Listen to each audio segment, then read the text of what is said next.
Bismillahirrahmanirrahim. Allahumma salli ala sayyidina Muhammad wa ala sayyidina Muhammad. Assalamualaikum warahmatullahi wabarakatuh.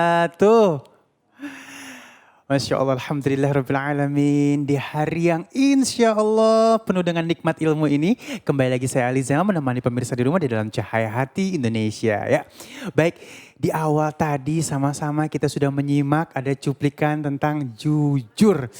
Aduh, di akhir zaman ini bukan hal yang mudah untuk mendapatkan teman, saudara, keluarga yang jujur, Masya Allah ya. Dan baik, ini akan masuk ke dalam tema kita, berani jujur itu baik. Yang kedua, jangan suka baper. Ini penting nih, karena kalau kebanyakan baper bisa jadi penyakit fisik loh. Nah kan ya. Yang terakhir, hidup itu mudah. Manusia aja yang mempersulit. Wah seru. Baik, jangan sampai lewatin dari awal sampai akhir ya, nonton bareng ya. Baik, dan insya Allah nanti kita akan bertemu dengan guru-guru kita yang dimuliakan Allah Subhanahu Wa Taala. Tentu saja nanti akan bersama kita Al-Ustadz Zaki Mirza.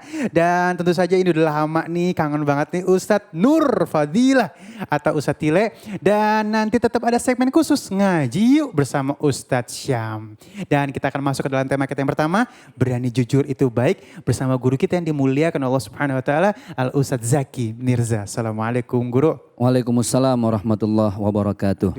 Kadang-kadang orang dikasih jujur pada kagak terima. Benar. Pengennya dibohong-bohongin. Betul. Jadi bingung ya kita ya. Lu terlalu jujur, lu jadi orang lu kagak baik. Begitu ada bilangnya. Malah ada yang bilang begini, jujur salah mending gue bohong sekalian. Nah guru di sini kan lebih baik jujur gitu walaupun pahit lah gitu ya. Nih betul. mohon ilmunya. Apa impactnya kalau kita jujur sama enggak guru? Bismillahirrahmanirrahim. Assalamualaikum warahmatullahi wabarakatuh. Waalaikumsalam warahmatullahi wabarakatuh. Alhamdulillah. Assalatu wassalamu ala rasulillah. La haula wa la quwata illa billah, amma ba'd. Subhanallah walhamdulillah wa la ilaha illallah wallahu akbar. Di mata Allah Subhanahu wa taala manusia itu terbagi menjadi 3 golongan. Yang pertama manusia yang baik, yang kedua manusia yang lebih baik, dan yang ketiga tentunya adalah manusia yang terbaik. Kalau dalam gramatikal bahasa Inggris itu ada good, better, best. Kalau dikasih pilihan, pasti secara manusiawi setiap kita kepengen jadi yang terbaik di mata Allah Subhanahu wa taala. Lalu siapa sih manusia yang terbaik di mata Allah? Yang tua, yang muda, yang sehat, yang sakit, yang sudah mumayyiz, akil balik. Siapa yang terbaik? Inna akramakum indallahi atqakum. Ternyata yang the best, yang terbaik, yang paling mulia di mata Allah Subhanahu wa taala adalah dia yang senantiasa istiqamah menjaga ketakwaannya kepada Allah Subhanahu wa taala. Di dalam surat ke-33 surat Al-Ahzab ayat 70 Allah Subhanahu wa taala berfirman, a'udzubillahi minasyaitonirrajim. Ya ayyuhalladzina amanu ittaqullaha wa qulu qawlan sadida. Ternyata setelah bertakwa kepada Allah Subhanahu wa taala tidak ada yang diperintahkan oleh Allah selain apa? Qulu qawlan sadida. Jujur apa adanya menyampaikan sesuatu, tidak dilebihin, enggak dikurangin. Begitu yang sering kita dengar sehari-hari. Tapi memang dalam menjunjung tinggi nilai kejujuran ini sangat berat. Makanya dalam mahfuzat dikatakan kulil haqqa walau kana murran.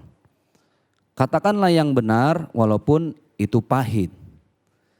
Tetapi setiap kejujuran pasti punya konsekuensi.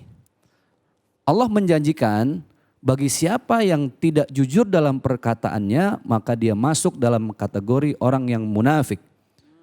Wa qala an-nabiy sallallahu alaihi wasallam ayatul munafiqi thalathun. Kan ada 3.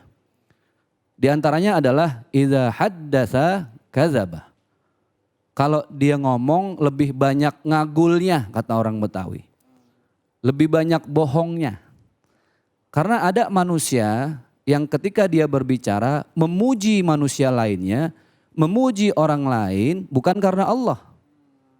Tetapi karena pengen dapat jabatan, karena pengen dapat materi. Itu bisa dibilang penjilat, ada maunya, tergantung kepentingan. Iya. Maka subhanallah, ciri-ciri orang bertakwa itu adalah orang yang lepas dari kepentingan dunia. Dia jujur apa adanya.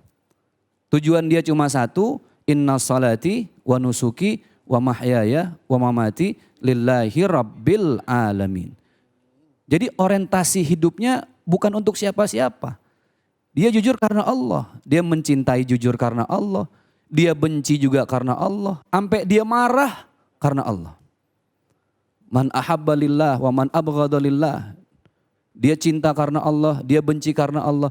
Jadi kalau tujuannya sudah Allah, maka qulil haqqa walau kana murran, sepahit apapun dia akan terus istiqomah dalam kejujuran. Setiap orang bisa jujur sesekali, tapi istiqomah dalam kejujuran itu yang susah. Dan yang perlu sahabat-sahabat semua, pemirsa iNews kita catat bersama adalah bahwa kejujuran di era milenial ini bukan hanya dalam bentuk lisan, tapi juga jujur dalam bentuk tulisan. Karena sekarang kalau mau kita sadari ternyata interaksi sosial kita lebih banyak dalam tatanan digital.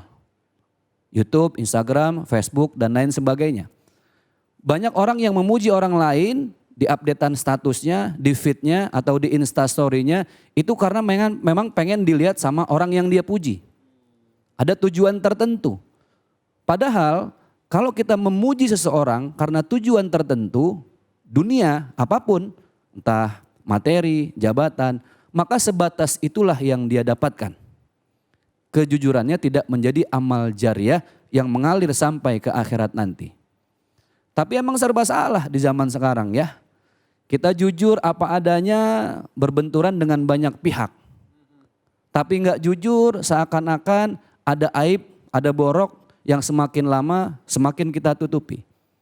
Maka jujur dan orang-orang yang jujur adalah orang-orang yang terbaik di mata Allah Subhanahu wa taala. Terus Ustadz, apakah boleh seorang muslim sesekali bohong? Bohong itu diperbolehkan pertama ketika kita ingin melindungi orang lain. Contoh misalnya Bang Ali, kita kenal beliau orang baik. Amin ya Allah. Min ahli khair. Udah mau meninggal kalau min ahli Ya khair. Allah guru, serem amat. Iya ya. Orang baik, amanah, subhanallah, komitmen, konsekuen. Tiba-tiba nggak tahu kenapa ada orang nyariin, saya datang nyari Ali Zainal mau saya bunuh. Apakah saat itu seorang muslim diperbolehkan berbohong? Boleh. Demi menjaga kemuliaan saudaranya sesama muslim. Jadi ada beberapa kategori bohong yang memang diperbolehkan. Misalnya di lain hal adalah ketika kita ditanya oleh seseorang tentang aib sahabat kita. Kan orang kepo nih sekarang, pengen tahu itu bagaimana itu sahabat kita tuh. Katanya bla bla bla segala macam. Disitulah kita boleh berbohong dengan menutupi aib sahabat kita supaya dia tetap baik di mata orang lain. Nah ini kadang jujur salah posisi. Kan kata Ustadz harus jujur. Ketika ada orang kepo nanya aib temen benar-benar jujur. Beda antara jujur sama yang polos. Ya, kalau orang kebangetan polos tampias kemana-mana. Kalau kata saya mah ban daripada tampias bocor kecil, bocor halus, mendingan gembos sekalian. Kenapa? Jadi ketahuan. Nah inilah yang ingin saya sampaikan bahwa ternyata jujur itu berat. Itulah apa yang diamanahkan oleh baginda Rasulullah Sallallahu Alaihi Wasallam. Jujur dalam setiap perkataan. Bahkan Rasul tidak hanya mencontohkan jujur dalam perkataan saja, bahkan jujur dalam pikiran. Dalam bentuk apa? Baik sangka terhadap orang lain. Jangan terlalu sering suuzon. Kejujuran pikiran kita adalah ketika kita objektif. Ustadz, dalam keseharian objektif dalam pikiran, jujur dalam pikiran itu seperti apa? Tabayun. Inilah sebaik-baiknya dakwah kita bilhal dalam bentuk ketika ada aib orang lain, kemudian kita ingin klarifikasi, dalam agama Islam disebut dengan tabayun, inilah sebaik-baiknya orang jujur, jujur dalam pikiran. Jangan sampai pikiran kita terkungkung, terjebak pada negative thinking. Contoh, ada seseorang ketika dia buka jendela pagi-pagi, mohon maaf, tiba-tiba ada tetangga iseng naro kotoran kerbau, Bang Ali. Kan kalau kita suuzon langsung kita maki-maki itu tetangga. Emang dasar tetangga sialan, pagi-pagi udah dikasih kotoran kerbau. Nah, orang yang pikirannya jujur dia akan objektif. Kalau ada sisi baik walaupun sedikit, dia akan ambil itu. Itu yang berat nih Bang Ali. Kita di zaman sekarang mohon maaf, aib orang sedikit kita banyakin. Tapi kemuliaan orang yang banyak kita dikitin. Harusnya subhanallah ketika kita melihat kebaikan seseorang sedikit itu harus mampu menghapus kejelekan yang lebih banyak. Itu yang berat. Maka orang yang ketika pagi-pagi dikasih kotoran kerbau sama tetangga, dia langsung mengedepankan kejujuran pikiran. Dia bilang apa? Oh mungkin tetangga ngasih pupuk kali nih. Nah biar tanaman di kebun, biar pada cepat tumbuh dan lain sebagainya. Itu kejujuran pikiran. Yang harus kita perbuat berikutnya adalah kejujuran dalam bentuk perbuatan. Mohon maaf, kita mengenal istilah mimik, gestur tubuh. Contoh paling gampang pas lagi lebaran deh ya.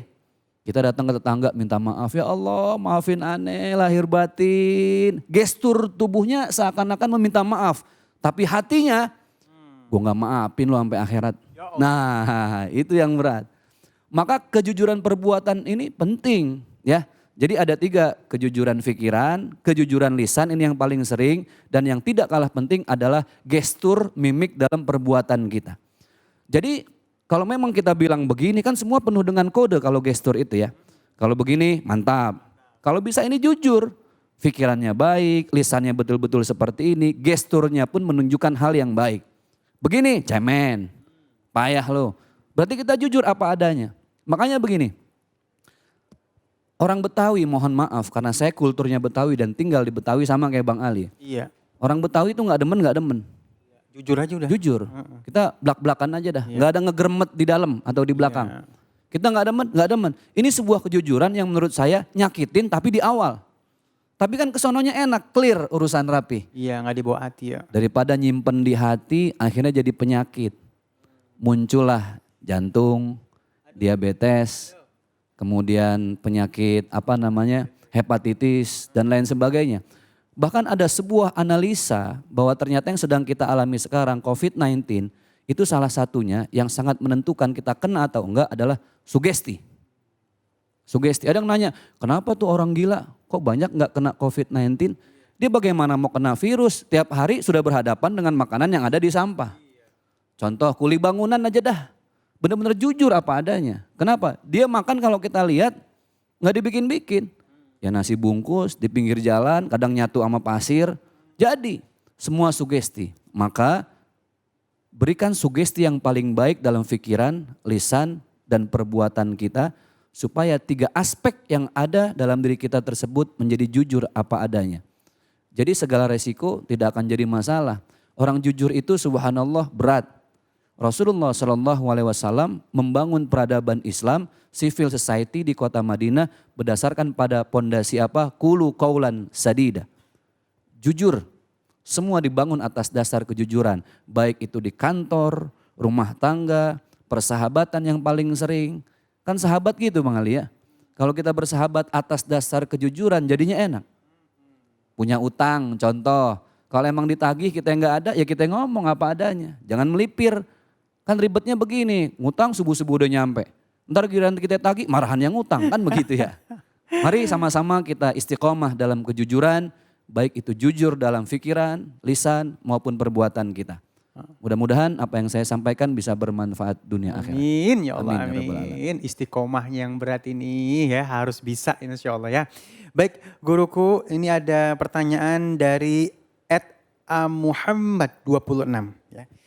Kita sudah diajarkan kejujuran sejak dini, benar. Namun pada perjalanannya saat kita jujur, dia berlaku jujur nih, mendapatkan respon yang kurang baik katanya. Hal itu yang membuat muncul sebuah kebohongan. Apa yang harus dilakukan?